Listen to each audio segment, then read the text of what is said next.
현대인의 정신을 한마디로 표현하자면 불안일 겁니다. 세상은 변합니다. 그것도 참 빠르게 변하죠. 기술도 점점 우리의 삶을 편리하게 만들고 그리고 풍요롭게 만들어줍니다. 그런데 세상이 변할수록 우리는 더 불안해해요. 왜 그렇습니까? 세상이 변하는 속도를 우리가 따라가지 못하기 때문이지요. 옛날에는 삶의 그 경계가 그리 크지 않았습니다. 한 마을에서 사는 사람들과 평생 보고 그렇게 지냈죠. 거의 고만고만한 사람들끼리 모여서 살았잖아요. 그런데 요즘은 어떻습니까? 세상에서 가장 잘난 사람, 세상에서 가장 부유한 사람, 세상에서 가장 능력이 뛰어난 사람들이 실시간으로 SNS에 툭툭툭툭 등장합니다. 그 사람들이 가장 진귀한 음식의 사진들을 막 올려요. 요트를 타고 세계 각지를 돌아다닙니다. 아주 거창한 사업을 척척척척 해내잖아요. 이런 것들을 보면서 우리의 불안은 더 가중되죠. 불과 100년 전까지만 해도 전혀 불안하지 않아야 될 것을 우리는 불안해하면서 살아갑니다. 이 불안이 점점 더 깊은 불안을 만들어냅니다. 서정주 시인이 문둥이라는 시를 썼습니다. 아주 짧은 시예요. 제가 한번 읽어보겠습니다. 해와 하늘빛이 문둥이는 서러워 보리밭에 달 뜨면 애기 하나 먹고 꽃처럼 붉은 울음을 밤새 울었다. 설교 시간에 뭐 이런 시를 읊어대나 싶죠. 그런데 이 문둥이가 바로 우리 인간 본성을 그대로 나타내고 있습니다. 이 어둡고 처절한 인간의 본성을 문둥이로 표현했어요. 문둥이는 사회에서 격리됩니다. 그리고 소외돼서 한 곳에 모여 살지요. 문둥이는 사람들의 세상으로 들어가고 싶지만 차단되어 있어요. 그래서 서럽죠. 문둥병을 치료하려면 아기의 간을 먹어야 된다는 소문이 떠돕니다. 너무나 끔찍한 소문 아닙니까? 말도 안 되는 소문이지요. 그런데 이 문둥이라는 존재적 서름이 보리밭에 달만 뜨면 폭발합니다. 자신이 살기 위해서 타인의 생명을 빼앗으려고 하지요. 그 죄책감으로 꽃처럼 붉은 눈물을 뚝뚝뚝뚝 흘려요. 이게 바로 우리 인간 존재의 처절함을 그대로 보여주는 모습 아니겠습니까? 끊을 수 없는 불안, 욕망과 비교는 새로운 불안을 계속 만들어내고 그 불안 속에서 우리는 괴로워합니다. 이 불안의 시대를 우리는 어떻게 극복할 수 있을까요? 이사야가 살았던 시대도 우리와 다르지 않습니다. 오늘 본문은 우시야 왕이 죽던 해에 라는 말씀으로 시작을 합니다. 우시야 왕은 50년 동안 남유다를 이끈 왕입니다. 경제적으로 그리고 정치적으로 군사적으로 아주 부강해졌죠. 하나님 보시기에 처음에 선한 왕이라고 보여졌습니다. 그러나 그의 말년이 좋지 않습니다. 인간이 어떻게 타락하는지를 그냥 여지없이 보여줍니다. 어떤 사람이 아주 탄탄한 인생을 살아가는 것 같습니다. 매일 운동하고 아주 근육질로 아주 건강한 사람이에요. 그러나 그의 내면이 썩어 있다면, 그의 영혼이 도대체 소망을 바라볼 수 없는 인생이라면, 아무리 육체가 건강해도 그 인생이 무슨 소용이 있겠습니까?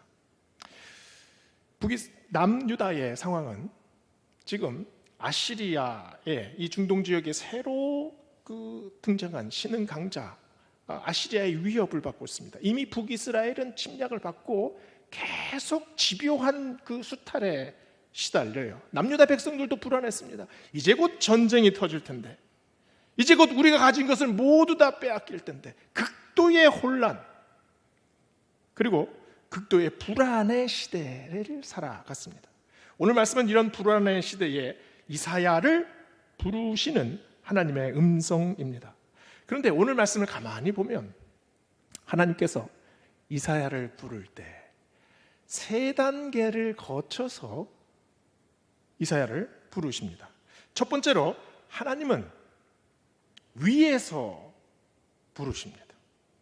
하나님께서 나에게로 오라 하는 부르심, 그 부르심을 이사야에게 주시고 있습니다. 이사야는 가장 위태로운 시대에 가장 거룩한 장면을 목격합니다. 이사야를 성전에 불러서 하나님께서 그 환상을 보여주시죠. 그 환상 속에서 하나님의 그 천상의 세계가 쫙 펼쳐집니다. 1절 3절을 제가 읽어보겠습니다. 우시야 왕이 죽던 해에 내가 본즉 주께서 높이 들린 보좌에 앉으셨는데 그의 옷자락은 성전에 가득하였고 스랍들이 모시고 섰는데 각기 6날개가 있어 그 둘로는 자기의 얼굴을 가리었고 그 둘로는 자기의 발을 가리었고 그 둘로는 날며 서로 불러 이르되 거룩하다 거룩하다 거룩하다 만군의 여호와여 그의 영광이 온 땅에 충만하도다 하더라. 우시야 왕은 죽었습니다. 유대 나라는 금방 무너질 것 같습니다. 그런데 이사야는 지금 성전에서 하나님의 나라, 끝없이 펼쳐진 하나님의 나라를 바라봅니다. 지극히 높은 보좌에 앉으신 하나님, 그리고 그 보좌에서 마치 물결처럼 흘러내린 하나님의 옷자락, 그 옷자락이 온 성전에 가득합니다. 스랍들이 좌우에 도열해서 외치죠. 거룩하다 거룩하다 거룩하다 하나님의 영광이 온 땅에 충만하도다. 거룩을 선포한 땅은 하나님의 영광으로 가득합니다. 그러면 그 땅에 서 있는 사람도 거룩해집니까? 모세가 호렙산 그 불타는 떨기나무 아래 섰을 때 하나님께서 말씀하시죠. 모세야, 네 발에서 신을 벗어라. 네가 선 땅은 거룩한 땅이니라. 모세가 자기가 선 땅의 그 흙을 한 줌 쥐어서 집에 가져오면 그 땅은 여전히 거룩한 흙입니까? 뒷마당에 있는 흙과 전혀 다를 바가 없습니다. 물리적으로 전혀 변화된 흙이 아니에요. 똑같은 흙이지요. 그러면 지팡이는 어떨까요? 모세가 그 떨기나무 앞에서 하나님을 만났을 때 양을 치던 지팡이가 있었습니다. 그런데 그 지팡이를 하나님께서 구별시켰어요. 이 구별에서 거룩이 생겨납니다. 그 지팡이는 더 이상 양을 치는 지팡이가 아닙니다. 그 지팡이는 하나님이 사용하시는 지팡이, 하나님의 기적이 시작되는 지팡이, 하나님의 능력이 임한 지팡이 아닙니까? 용도에 따라서 그 지팡이가 완전히 달라지게 됩니다. 그 지팡이는 더 이상 양을 치는 지팡이가 아니라 백성을 이끄는 지팡이가 됩니다. 하나님의 은혜가 임한 지팡이가 되지요. 사람도 그렇습니다. 제사장이 성전에서 제사를 집전을 할 때 거룩한 제사장이 됩니다. 그러나 제사장은 다른 사람들과 전혀 다를 바가 없습니다. 똑같은 인간입니다. 그러나 하나님께서 명하신 그 사명을 수행하면서 그 사람은 거룩한 사람으로 변하여지지요. 바로 사명의 사람이 됩니다. 하나님께서 그 사람을 거룩하게 만드시는 것, 바로 하나님께서 붙잡으시면 그 사람의 본질이 변하여 찌게 된다는 말이죠. 이사야가 성전에서 무엇을 느꼈을까요? 하나님의 옷자락이 이사야를 덮었습니다. 그 나의 불행과 나의 슬픔과 고민과 그리고 불안과 근심, 갈등과 좌절을 거룩한 옷자락으로 덮어주셨어요. 그 옷자락이 하나님의 품 아닙니까? 그 안에 들어가면 안전합니다. 그 안에 들어가면 살아납니다. 그 안에, 그 옷자락 안에 들어가면 완전히 변하여 져요. 떨던 사람의 마음에 평화가 깃듭니다. 차가운 영혼이 따뜻해지지요. 부서졌던 영혼들이 다시 살아납니다. 부끄러움과 수치 속에 위로가 임해요.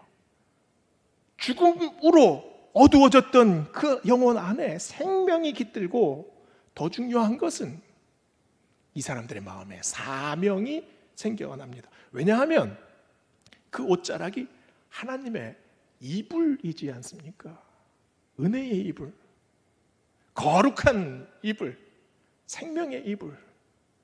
아이는 엄마의 이불 속으로 끊임없이 파고듭니다. 그 안에서 정서적으로 이 아이가 다시 살아나지 않습니까? 우리도 마찬가지입니다.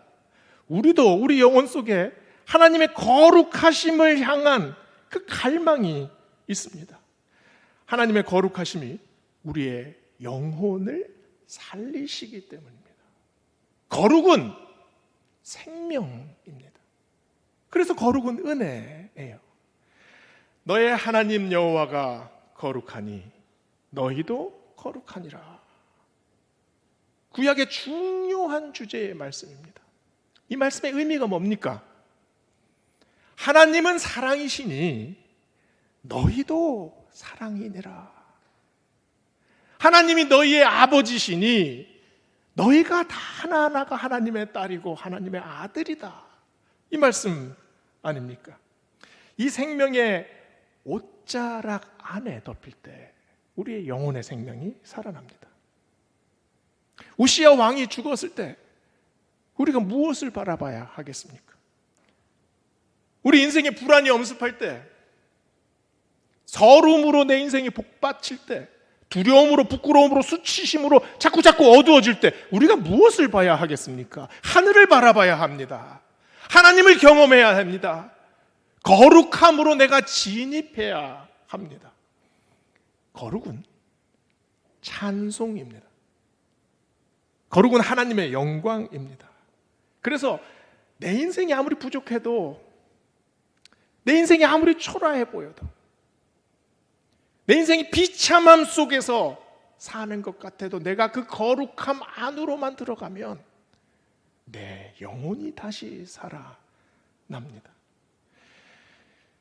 이 거룩한 변화가 지금 이 자리에, 지금 이 시간에 우리 모두에게 임하기를 주의 이름으로 축원합니다. 두 번째로, 하나님은 우리를 우리 영혼 속에서 부르십니다. 첫 번째 부르심이 위에서부터 부르시는 음성이라면, 두 번째 음성은 나의 내면에서 나를 부르시는 하나님의 음성입니다. 우리가 우리 내면을 응시하는 일은 쉬운 일이 아닙니다. 내 마음에 계단이 있죠. 근데 그 계단을 한 계단 내려가는데 그 깊은 곳에 있는 곳까지는 잘 도달하려고 하지 않습니다. 왜냐하면 그 계단의 끝에는 아주 음침한 방이 있기 때문이잖아요. 기억하기도 싫은 그런 작은 방들이 그 안에 있습니다.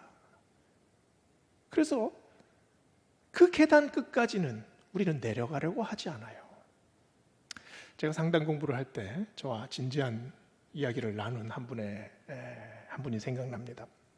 이분이 여자친구를 참 뜨겁게 사랑했어요. 그런데 시간이 지나면서 이 여자친구가 자기하고 점점 거리를 둔답니다. 아주 젊었을 때 얘기예요. 그런데 사정을 해도 안 되고 화를 내도 안 되고. 근데 방 안에서 얘기를 하다가 갑자기 분노가 솟구쳤대요. 그래서 자기도 모르게 따귀를 한 대 때렸답니다.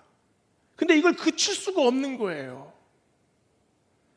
정신없이 주먹을 휘두르다 보니까 이 여자친구가 기절했습니다. 여자친구가 고소를 하고요. 이게 말로만 듣던 데이트 폭력을 자기가 행한 거예요. 그 과정 속에서 계속해서 변명을 하고 그렇게 시간이 지나다가 어느 날 운전을 하고 가는데 갑자기 마음속에서 너무 비참한 생각이 든다는 거예요.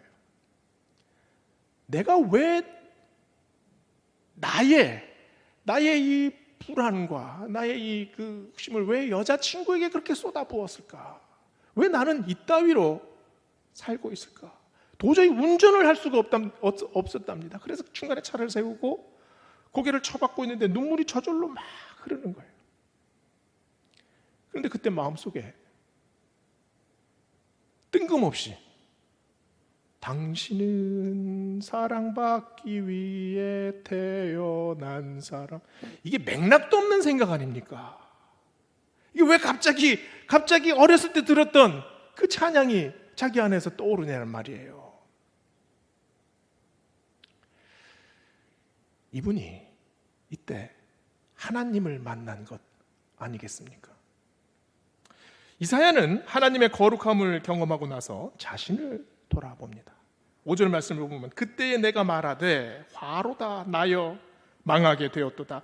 나는 입술이 부정한 사람이요 나는 입술이 부정한 백성 중에 거주하면서 만군의 여호와신 왕을 배웠음이로다 하였더라. 이사야는 자신의 안에서 자신 내면 속에서 부르시는 하나님의 음성을 듣고 소스라치게 놀랍니다. 화로다 나여 망하게 되었도다. 내가 부족한 자입니다. 내가 더럽고 추한 자입니다. 다른 사람은 다 몰라도 나는 그것을 알고 있습니다. 이사야는 지금 절대적으로 선하신 하나님을 만났습니다. 여기서 이사야는 자기 인생에 대한 어떠한 변명도 어떠한 주장도 무색해짐을 지금 느끼지요. 저항할 수 없는 고백, 회개의 자리로 들어가게 됩니다. 여기서 꼬꾸라지고 무릎 꿇지요. 사도 바울은 예수 믿고 나서 자신을 어떻게 고백합니까? 나는 죄인 중에 내가 괴수다 라고 고백합니다. 베드로는 예수님을 만나고 나서 주여 나는 죄인이로소이다 나를 떠나소서라고 고백하죠. 그러면 죄의 고백은 정죄입니까? 회개는 자책이고 자학인가요? 회개는 정죄가 아닙니다. 회개는 오히려 포용입니다. 회개는 다시 하나님을 만나는 기적의 자리예요. 그래서 로마서 5장 20절에서 이렇게 말씀하지 않습니까? 그러나 죄가 더한 곳에 은혜가 넘쳤느니라. 죄가 더한 곳에 은혜가 넘쳤느니라. 죄의 고백 위에 역설적인 은혜가 임합니다. 내 인생의 가장 음침한 그 지하실방 그곳에 짓물나고 썩어져 나는 그 방 위에 하나님의 은혜가 비칩니다. 그래서 요한일서 1장 9절은 이렇게 말합니다. 만일 우리가 우리의 죄를 자백하면 저는 미쁘시고 의로우사 우리 죄를 사하시며 모든 불의에서 우리를 깨끗하게 하실 것이요. 죄악된 내 영혼의 밤에 하나님의 빛이 비치면 내 영혼이 살아나죠. 살아나는 것에 그치는 것이 아니라 내 영혼은 세상을 다르게 보게 됩니다. 은혜 받은 자로서, 구원받은 자로서, 살아난 자로서 나를 다시 보고 세상을 다시 보게 돼요. 주님께서 우리에게 기도를 가르치셨습니다. 우리가 우리에게 잘못한 사람을 용서한 것 같이 우리의 죄를 용서하여 주시옵소서. 그러나 이 기도는 또 어떤 기도입니까? 우리의 이 큰 죄를 용서해 주셨사오니 나로 하여금 나에게 잘못한 사람도 용서할 수 있는 힘을 주시옵소서. 바로 이 기도 아닙니까? 우리가 회개의 자리로 들어가면 우리가 이렇게 달라집니다. 하나님의 은혜가 우리의 능력이 되지요. 우리가 할 수 없는 일을 감당하게 만들어 주십니다. 회개는 우리를 짓누르는 것이 아니라 우리를 살리시는 하나님의 은혜입니다. 6절 7절을 보세요. 거룩하다 거룩하다 외쳤던 스라파나가 제단 숯불을 가지고 옵니다. 그 뜨거운 숯불을 내 입술에 댑니다. 그 경험이 어떤 경험입니까? 불타는 경험이에요.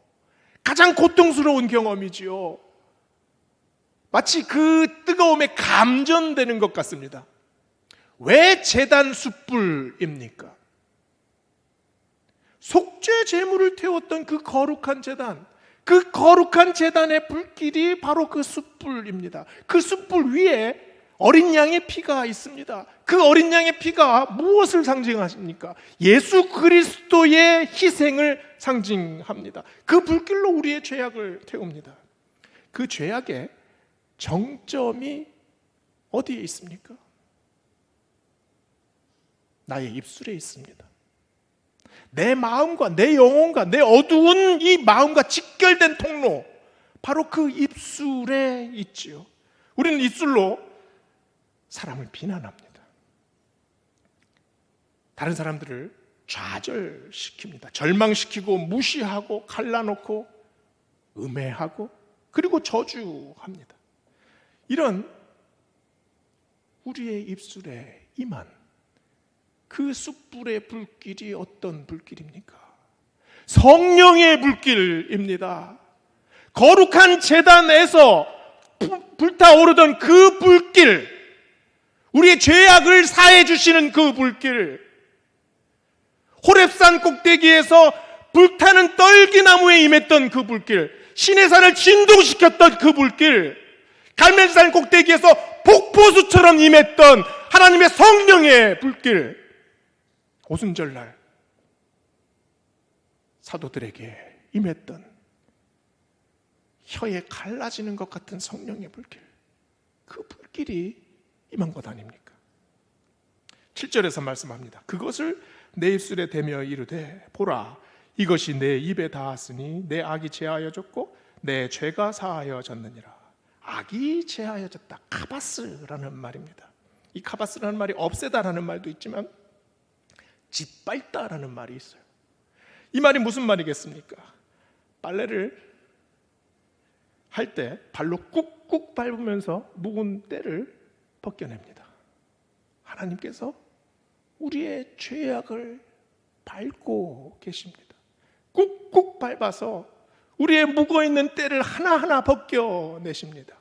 그리고 깨끗한 물에 헹구시고 또 녹이시고 풀어내십니다.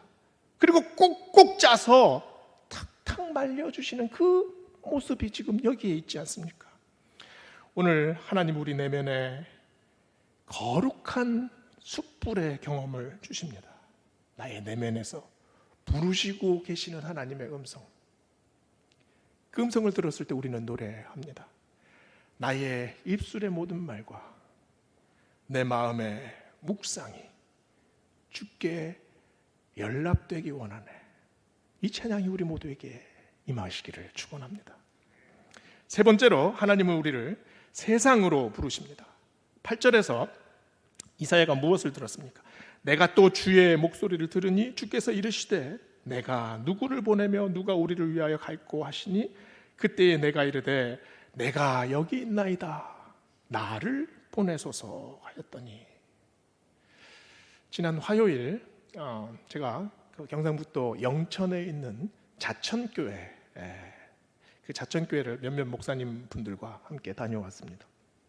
이 자천교회가 120년이 넘은 교회입니다.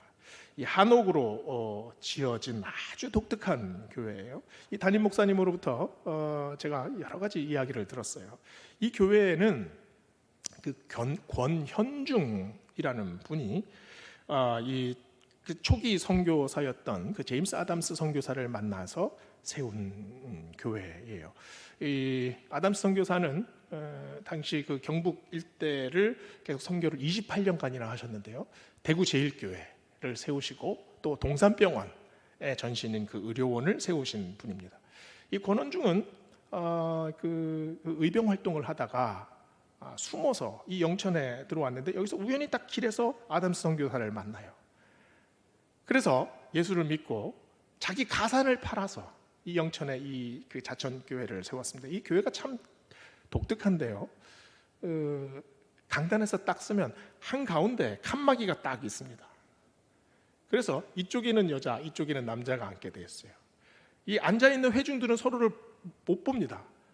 근데 설교자는 양쪽을 다 볼 수 있어요. 남녀 7세 부동석이었잖아요. 그만큼 1901년에 세워진 교회니 아주 제가 많은 이야기를 들었는데요.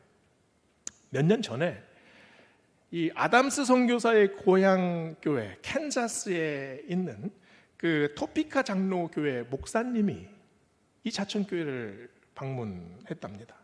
120년 전에 이 토피카 장로 교회에서 아담스 선교사를 파송했습니다.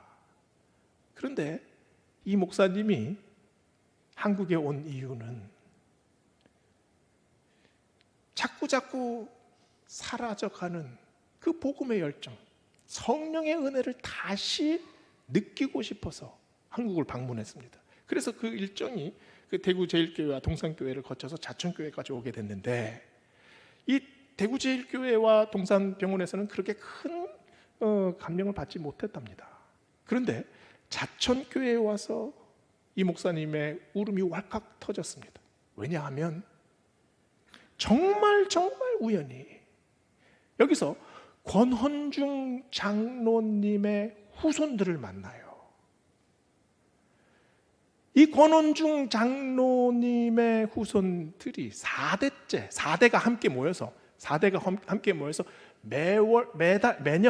매년 광복절날 이 자천교회에서 가족 수련회를 합니다. 4대가 50명이 모여서. 근데 그날 이 토피카 장로교회 목사님과 이 가족들이 우연히 만났어요. 놀라운 일 아닙니까? 권원중 장로는 교회를 세우느라 가산을 다 써버리고 망했습니다.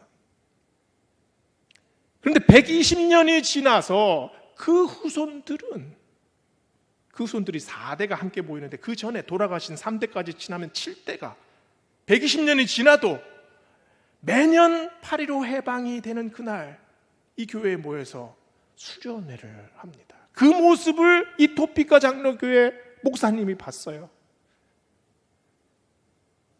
울음이 터지지 않겠습니까?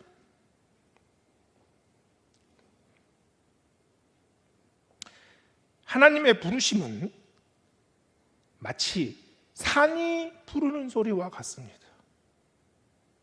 바다가 우리를 부르는 소리와 마찬가지예요.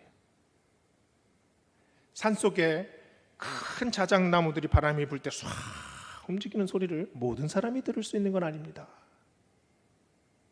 파도가 치는 그 1년 365일 내는 그 노래를 모든 사람이 들을 수 있지는 않지요.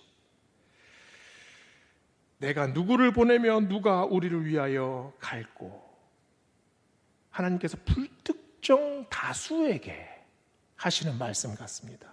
그러나 이 소리에 이사야는 반응합니다. 왜 그렇습니까? 이사야는 하나님의 거룩한 옷자락을 경험한 사람입니다. 이사야는 그 숯불의 뜨거운 회개를 경험한 사람입니다. 이사야는 그래서 하나님의 마음을 헤아립니다. 하나님의 마음을 알죠. 제가 가겠습니다. 이런 세상으로 나아가는 길은 그러나 쉽지가 않습니다. 험난하고 고통스럽고 또 멸시와 천대를 받는 길입니다. 그 길을 예수님께서 가셨잖아요. 그 예수님께서 먼저 가신 길을 누가 따라갔습니까? 사도 베드로가 따라갔습니다. 사도 바울이 따라갔습니다. 초대교회 성도들이 따라갔습니다. 우리 교회 믿음의 선배들이 따라갔습니다. 그 길이 왜 힘듭니까? 9절 10절에서 말씀해 줍니다. 백성들이 듣기는 들어도 깨닫지 못한다. 보기는 보아도 알지 못한다. 내가 백성들의 마음을 둔하게 하고 그들의 귀를 막고 눈을 감기게 할 것이다. 마음을 둔하게 할 것이다. 이 말씀은 마음을 비대하게 만든다라는 말입니다. 마음에 비계가 끼게 만들겠다. 이 시대가 어떤 시대입니까? 풍요로운 시대입니다. 너무나 편리한 시대입니다. 그러나 우리의 영혼은 비대해졌습니다. 하나님을 찾지 않습니다. 그러나 이런 시대 속에서 아담스 선교사는 내가 여기 있나이다. 나를 보내소서 고백했습니다. 권현중 장로도 나를 보내소서 자원한 사람입니다. 그러면 캔자스에 있는 그 토피카 장로교회 목사님은 어떻습니까? 그분도 자원했습니다. 나도 보내소서 일어선 사람이지요. 그 권현중 장로의 가족들도 마찬가지입니다. 시대가 문제가 아닙니다. 우리 안에 있는 불안이 문제지요. 우리 안에 있는 낙담이 문제입니다. 이렇게 어지러운 욕망의 시대를 살아가지만 하나님께서 우리에게 뜨거운 마음을, 뜨거운 영혼을 허락해 주십니다. 우리의 사명은 잠깐 성냥불 탁 켜가지고 잠깐 빛나는 그 불빛이 아니라 이 어두운 시대를 밝히는 하나님의 횃불이 되어야 하지 않겠습니까? 그래서 하늘에서 부르는 하나님의 음성, 그리고 나의 내면에서 부르시는 하나님의 음성, 그리고 세상을 향해 파송하시는 그 하나님의 음성을 듣는 우리 모든 베델의 성도들 되시기를 주의 이름으로 축원합니다. 기도하시겠습니다.